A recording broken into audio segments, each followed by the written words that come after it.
NASA दुनिया की सबसे बड़ी स्पेस एजेंसी जिसका बजट 25 बिलियन डॉलर से भी ज्यादा है। यस, उनका एनुअल बजट 25 बिलियन डॉलर से भी ज्यादा है। और दूसरी तरफ है इसरो, जो बहुत ही छोटे बजट में काम करता है, लेकिन उन्होंने मून हो या मार्स, हर जगह विजय प्राप्त कर ली है। पर सबसे बड़ा सवाल तो ये है कि नासा और इसरो का ये जो कंपैरिजन है, क्या ये वैलिड भी है? क्या हमें एक्चुअली कंपैरिजन करना भी चाहिए?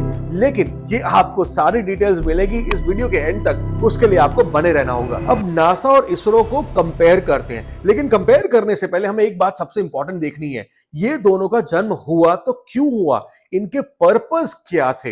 ये पर्पस जानेंगे तो हमें बहुत सारी क्लैरिटी मिलेगी। अब जो नासा है, इनका जन्म हुआ था 1958 में, और इनका एक सबसे बड़ा मकसद ये था कि रशियन सोवियत यूनियन को स्पेस की रेस में हराना। यस, इनका सिंपल मकसद था कि स्पेस को डोमिनेट करना, और इसी वजह से उनका जो बजट भी है वो इसी प्रकार है। अब दूसरी तरफ देखो तो हमारा प्यारा जो इसरो है वो 1969 में विक्रम साराभाई के अंडर डेवलप हुआ। और जब इसरो ने स्पेस के एक्सप्लोरेशन में कदम रखा तो उसका फोकस सिर्फ एक ही था, और वो था कि जो भी आप स्पेस में करोगे उसका एप्लीकेशन हमारे देश के लिए हो। अब मैं जो आपको बताने वाला हूं, ये नंबर सुन के आपको लगेगा कि नासा एक पूरी कंट्री का जो बजट है वो एक मिशन पे खर्च देता है। नासा का जो एक सिंगल मार्स मिशन है उसका बजट 2.4 बिलियन डॉलर्स है, जो मंगलयान से 34 टाइम्स ज्यादा है। और ये सुन के तो आपको चक्कर ही आ जाएंगे कि आर्टेमिस मिशन का जो बजट है वो तकरीबन 93 बिलियन डॉलर्स का है, जो शायद इसरो के लिए अगले 50 साल का बजट है। अब आपको सबसे बड़ा सवाल आपके दिमाग में फट रहा होगा कि अगर ये दोनों एजेंसी एक ही टाइप के मिशन कर रहे हैं तो फिर इतना बड़ा कॉस्ट डिफरेंस क्यों? तो सबसे पहला, और वो है फ्रूगल इंजीनियरिंग। यस, जिसे बोलते हैं जुगाड़। मतलब अननेसेसरी जो स्टेप्स होते हैं, वो सारे अननेसेसरी स्टेप्स को हटा के एक ऐसा सोल्यूशन निकाला जाए जो कॉस्ट इफेक्टिव हो। जबकि नासा में स्टैंडर्ड्स और प्रैक्टिसेस को बहुत ही ज्यादा स्ट्रॉन्ग महत्व दे करके, और वो सारे स्टेप्स को, भले वो टेस्टिंग के हो या मटेरियल फाइनलाइजिंग के हो, वो हर स्टेप्स को कंसीडर करके काम होता है। यस, इससे डेफिनेटली नासा के अंदर जो डेवलपमेंट हो रही है, उस डेवलपमेंट के अंदर बहुत सारे स्टेप्स और बहुत सारे चेक्स होने की वजह से गारंटेड आउटकम के रिजल्ट्स होते हैं। लेकिन फिर भी इसरो इसको पार कर लेता है, क्योंकि कभी कभी वो जो गारंटेड आउटकम है ना, वो हमें लगता है आप कितना भी ओवर इंजीनियर कर लो, आप कितने भी ढेर सारे स्टेप्स डाल लो या मैनेज कर लो, वो मिसमैनेजमेंट आ ही जाती है। लेकिन उस तरफ इसरो, जहां पर ये सारे प्रॉब्लम्स नहीं है, जहां पर ये सारे स्टेप्स नहीं है, वहां पर इसरो कोशिश करता है इन स्टेप्स को हटा करके और फ्रूगल इंजीनियरिंग से, जुगाड़ से कुछ ना कुछ सस्ता, सुंदर और डेफिनेटली टिकाऊ सोल्यूशन बनाए। ऑफ कोर्स स्पेस इंजीनियरिंग है, कोई छोटी मोटी इंजीनियरिंग तो नहीं है कि यहां पर आप कुछ भी कैसे भी चला लोगे।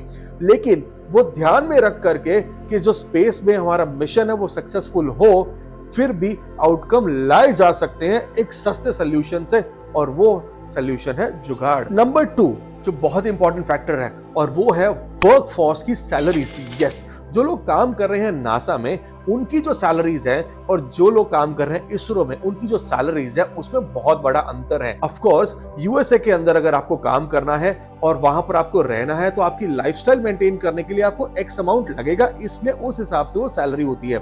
अब यही चीज अगर इंडिया में काम करना है और यहाँ पर रहना है, तो आपकी जो सैलरी है उस हिसाब से होती है। नंबर 3, इंडिजिनस कंपोनेंट्स और लोकल मैन्युफैक्चरिंग। इसरो के जो सारे कंपोनेंट्स हैं वो 80% लोकल मेड है। यस, और इस वजह से कॉस्ट में बहुत बड़ा फर्क आता है। और यूएस के वो सारे जो कंपोनेंट्स हैं वो इंपोर्टेड हैं, वो अलग अलग लोकेशन से, अलग अलग वेंडर से, उनकी प्रोफिशिएंसी के हिसाब से बन के आते हैं।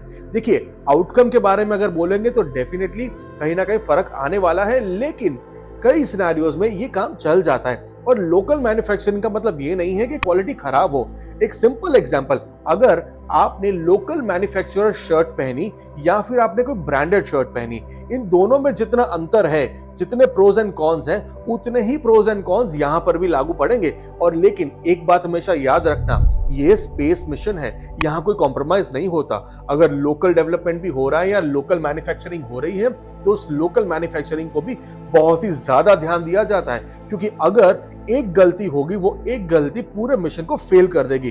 तो लोकल मैन्युफैक्चरिंग सस्ती भी है और उसके साथ उसे एफिशिएंट बनाया जा सकता है, और वही हमारा इसरो कर रहा है। Number 4, reusability. इसरो बहुत सारे कंपोनेंट्स को रीयूज करता है और इस वजह से उसकी जो कॉस्ट है वो बहुत ऑप्टिमाइज होती है, जबकि NASA single use component use करता है और वो एक कंपोनेंट अगर एक बार यूज हो गया, चाहे वो कितना भी अच्छा हो, उसे वो डिस्कार्ड कर देते हैं, क्योंकि वो उनके रूल बुक के अंदर नहीं सेट होता। अब हम बात करेंगे फ्यूचर की। क्या इसरो नासा को कभी बीट कर पाएगा? और इसका जवाब यस, आपने तो गेस कर ही लिया है, वो है यस। क्यों? क्योंकि कॉस्ट एफिशिएंसी में तो डेफिनेटली आपने ऑलरेडी देख लिए हैं बहुत सारे मिशंस जो सक्सेसफुली इसरो ने कंप्लीट किए हैं, और उनकी जो कॉस्ट है वो न्यूज हेडलाइंस बन चुकी हैं। और वो न्यूज हेडलाइन से आपको ये पता चलता है, जहां हॉलीवुड की एक मूवी कंप्लीट होती है उतने में तो यहां पर ये मिशन कंप्लीट कर लेते हैं।